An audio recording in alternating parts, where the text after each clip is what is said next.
ఒక నేరస్తుడికి 10 సంవత్సరాలు శిక్ష పడినా వాడు మారతాడో లేదో చెప్పలేం. కానీ 10 మంది ఈసడించుకుంటే 10 రోజుల్లో మారతాడు వాడు, ఖచ్చితంగా 10 రోజుల్లో మారతాడు. నేను ఆయన్ని తిట్టలేదు, కాకపోతే కొన్ని పదాలు వారాను, దాన్ని వెనక్కి తీసుకుంటూ క్షమాపణలు కోరుకుంటున్నాను. ఆ ఈసడించుకునే ప్రవృత్తి కూడా రావాలి. మొహం మీద ఉమ్మేస్తాం, వీధిలోకి ఎలా వచ్చావు, నువ్వు చేసింది ఏంటి అని అడగాలి ఖచ్చితంగా. నీ ఏరియా ఇదిరా, అరే నాన్ వెజ్ నా నీకేరా ఇది, స్ట్రైట్ గా మాట్లాడరా. నీ ఏరియా ఇదిరా, నువ్వు ఏడ పుట్టినవరా? ఇండియాలో పుట్టి ఇండియాలో పెరిగి సిగ్గుందారా? నీ అమ్మ నీ అయ్యి అందరు నీ ఫ్యామిలీ ఏడుందిరా? నువ్వు ఎప్పుడు ఇండియాకి రావా, దొరకవరా? నాకు కూడా ఎండింగ్ ఉంటావురా. అందరు రిపోర్ట్ కొట్టాలా ఫ్రెండ్స్, ఎవరిని సబ్స్క్రైబ్ చేసుకోవద్దు, అందరిని రిపోర్ట్ కొట్టాలా. లేకపోతే ఎలాంటి బురద జల్లుతున్నారు ఇక్కడ, ఏ మచ్చ లేని వాళ్ళ మీద ఎలాంటి బురద జల్లుతున్నారు ఇక్కడ. వ్యక్తిత్వాలని ఖూనీ చేసేసి అలాగా మనం సహిస్తూ ఉంటాం చక్కగా. ఎందుకంటే మనకెందుకు. అయినా నేను మొహమాటం లేకుండా చెబుతున్న సందర్భం వచ్చింది కాబట్టి నా విషయంలో మాత్రం నా అభిమానులు ఎవరు ఎప్పుడూ సహించలేదు. పెట్టాల్సిన రేవు పెడుతూనే ఉన్నారు మొత్తం అంతా. గరికపాటి పోతాడంటాడు. అసలు గరికపాటి రేంజ్ ఏంది, అంత సాయి ఏంది? గరికపాటి లాంటి వాళ్ళకి దర్శనం కావాలన్నా కూడా ఆయన అపాయింట్మెంట్ తీసుకోవాలి. అలాంటిది అంటాడు, అలాంటిది కోతరంట వీడు. నీది కోతరు, ఇండియాకి వస్తే నీది కోస్తారు బ్రో. హాయిగా శుభ్రంగా పెడుతున్నాయి కూడా. మొత్తం శత్రుపక్షం వాళ్ళు పారిపోయేలాగే పెడుతున్నారు అనుమానం వెళ్ళ.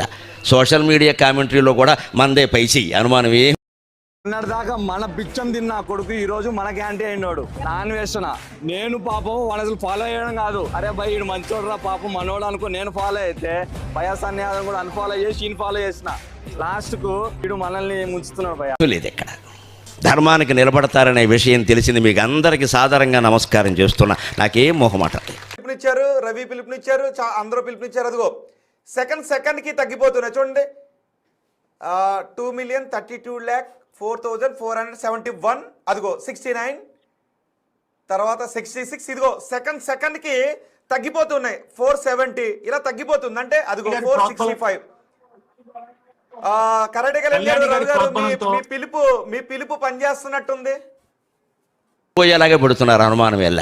సోషల్ మీడియా కామెంటరీలో కూడా మనదే పైచి అనుమానం ఏమీ లేదు ఇక్కడ. ధర్మానికి నిలబడతారనే విషయం తెలిసింది. మీకు అందరికీ సాధారణంగా నమస్కారం చేస్తున్నా. నాకేం మొహమాట.